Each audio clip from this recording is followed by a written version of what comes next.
साथियों नमस्कार। आप सब देखना शुरू कर चुके हैं बीपी सिन्हा की चौपाल। मित्रों, वर्तमान दौर में हिंदुस्तान के अंदर में मीडिया के 2 धड़े स्पष्ट रूप से परिलक्षित होते हैं। एक धड़ा मोदी का समर्थक है और दूसरा धड़ा मोदी का विरोधी है। अब मोदी का जो समर्थक धड़ा है, उसको गोदी मीडिया कहा जाता है, गोदी मीडिया कहते हैं लोग। और जो मोदी का विरोधी धड़ा है, उसे पिद्दी मीडिया कहा जाता है। तो ये गोदी मीडिया और पिद्दी मीडिया, कोई न्यूट्रल मीडिया, कोई निष्पक्ष मीडिया नहीं है आज के दौर में। कहने का लबो-लुआब ये है, या तो गोदी मीडिया है या पिद्दी मीडिया है। गोदी मीडिया को मोदी के किसी भी काम में, किसी भी तरह का कोई भी कमी नज़र नहीं आती है कभी भी। मोदी जो भी करे, जो भी बोले, हर एक्शन सुपर हिट है गोदी मीडिया की नज़रों में। और वहीं पे पिद्दी मीडिया है, जिसमें मोदी कुछ भी करे, कितना भी अच्छा काम करे, ये लोग उसमें नकारात्मकता ही खोजेंगे और नुक्स ही खोज करके निकालेंगे। ये तो हाल है। अब जो ये पिद्दी मीडिया है, मोदी विरोधी मीडिया है, ये कहता है अपने आप को कि हम न्यूट्रल हैं, निष्पक्ष हैं।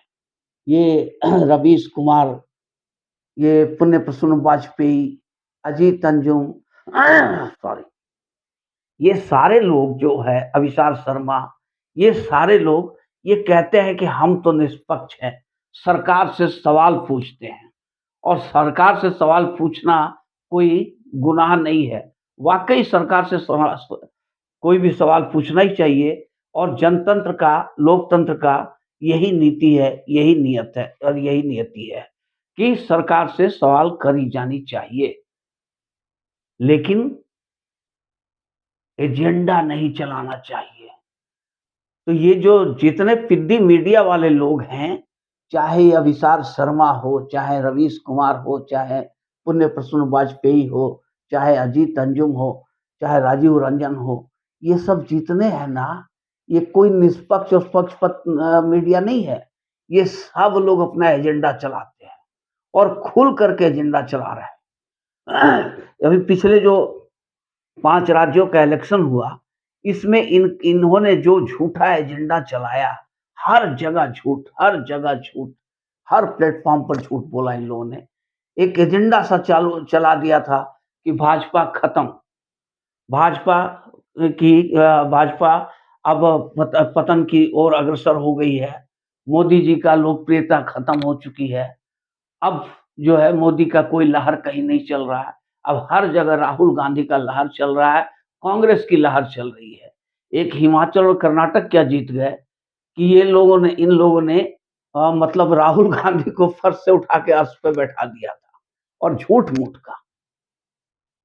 ये सारा एजेंडा इनका जब खुल कर के सामने आया कब? जब 3 दिसंबर को रिजल्ट आया। तब पता चला कि ये लोग कितने बड़े झूठे हैं। कितना झूठ इन लोगों ने फैलाया था कि छत्तीसगढ़, राजस्थान, मध्य प्रदेश सब कांग्रेस जीत रही है, सब कांग्रेस जीत रही है। बीजेपी का कहीं अता-पता नहीं है। बीजेपी का कहीं कोई नाम लेने वाला नहीं है।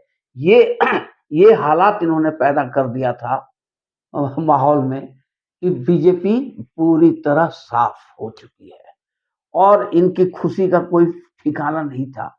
तो मुझे तो कभी-कभी ये लगता है, शक लगता है कि वाक़ई ये लोग एजेंडा चलाते हैं या ये लोग मूर्ख हैं। ये पत्रकार है ही नहीं है। अरे किस तरह के पत्रकार हो भई, जब आपको ग्राउंड ज़ीरो की हलचल के विषय में ज़रा-सा पता नहीं है कि ग्राउंड ज़ीरो में क्या चल रहा है, लहर किसकी है, अंडर करंट किसका है और आप किसका बता रहे हो।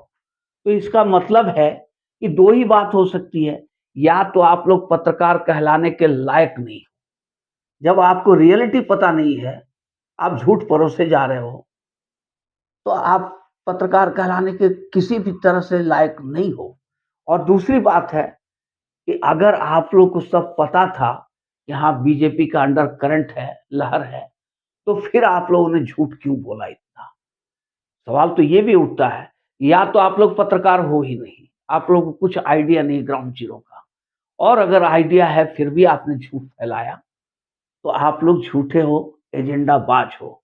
आप अपना एजेंडा चला रहे थे, जो खुल करके सामने आ गया, मुँह छुपाने की जगह आप लोग के पास नहीं है। ये वो लोग हैं, जो 350 करोड़ रुपया अभी रांची में कांग्रेस के एमएलसी के घर से निकल गया।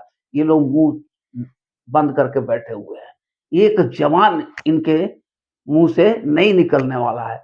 यही किसी बीजेपी के एमएलसी के घर से, बीजेपी के नेता से निकलता, ये लोग आसमान सर पे उठा लिए रहते। ये अडानी का जो चिलपों मचा रखा है इन्होंने, ये तब क्यों नहीं बोलते हैं जब अडानी को विपक्षी पार्टियां, जो कांग्रेस के दल है, विपक्ष की जो पार्टियां हैं, उनके यहाँ अडानी की इज्जत और उनका सम्मान किया जाता है, उनसे इन्वेस्टमेंट लिया जाता है, तब क्यों नहीं बोलते हैं? तो ये लोग कभी कुछ नहीं बोलेंगे। अब ये क्या है कि 5 राज्यों का जब रिजल्ट आ गया, इनके झूठ की कलई खुल चुकी, ये लोग कितने बड़े झूठे हैं। अब ये लोग नया